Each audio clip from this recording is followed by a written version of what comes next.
I'm J. Ruth Bay, the nationality of Moorish American, beneficiary of the Principal Jade Lathan, and I'm making this special appearance at District 15, Michigan Court of Law under threat, duress, and coercion.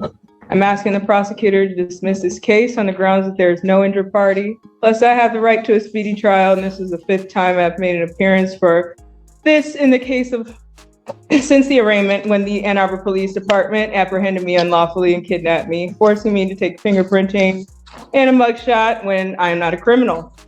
Court calls case People versus Jade Lathan. Case on behalf of the people.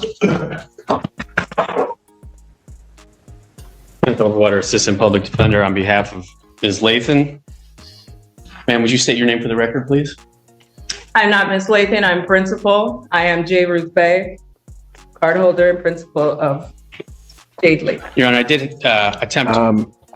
Mr. Overwater, while she's given that, is this the person that you know to be the individual named in the complaint? If not, we are going to have a problem, and I will have this person, since she got up here, taken into custody. We will do fingerprints and we will determine her identity by our standards. So we can do it one of two ways. Judge, I don't question that she is physically the person that is alleged to have committed these offenses. What I do believe is that there is an issue as to competency. For the record, I do not know this man, and I did send him a cease and desist to not represent me. However, thank you, Your Honor. I am the principal and card holder of Jade Ruth Ann Lathan and beneficiary. Very well. Mr. Overwater, you are on this case, so what do you wish?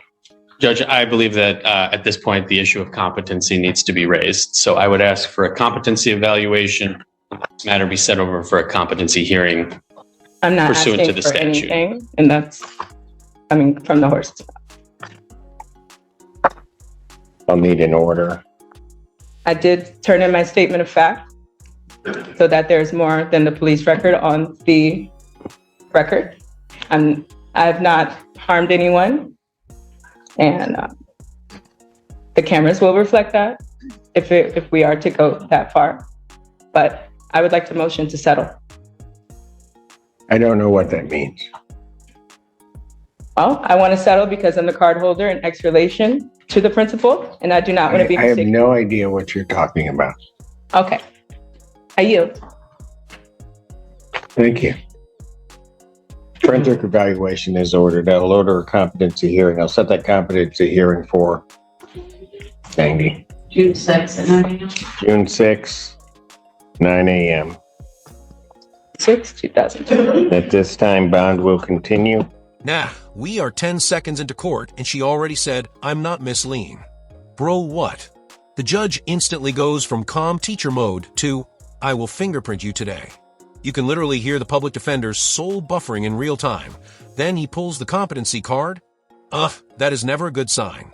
And she keeps talking about principals, card holders, settlements. Bro really thought this was a bank dispute instead of criminal court? Wait for it. The judge finally says forensic evaluation ordered, and the entire room just dies inside. Thank you. Thank you, Your Honor. Versus Jade Lathan. Kenneth Overwater, Assistant Public Defender on behalf of Ms. Lathan, who is approaching. Your name, ma'am?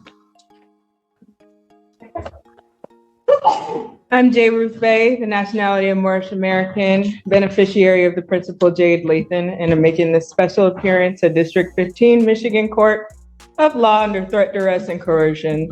I'm asking the prosecutor to dismiss this case on the grounds that there is no injured party. Plus, I have the right to a speedy trial, and this is the 5th time I've made an appearance for this in the case of since the arraignment when the Ann Arbor Police Department apprehended me unlawfully and kidnapped me, forcing me to take fingerprinting and a mugshot when I am not a criminal.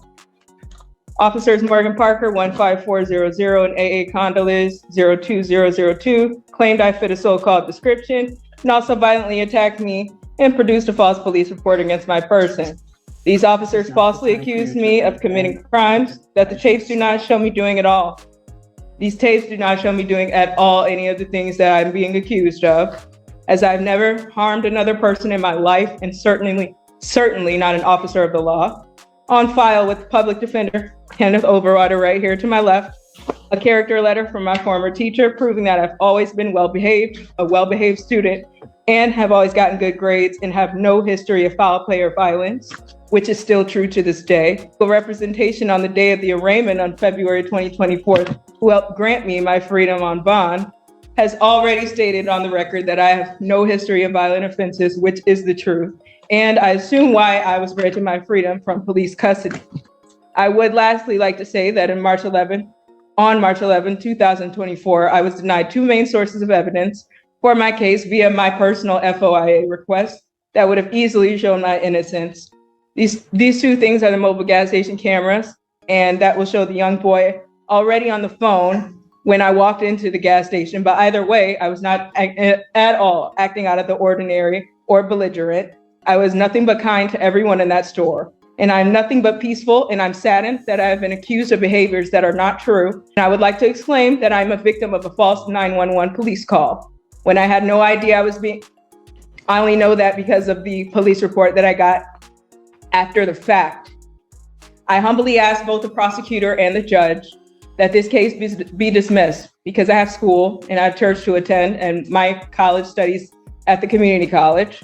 And I'm asking you to grant me my justice from this, taking up my time, because my time is very valuable to my community and I would once again like to motion to settle this case for full dismissal in a speedy manner, because this case has already been in default judgment since the date of March 7th. All right, so that we know that the review of the court's file, I've heard everything that the defendant has said.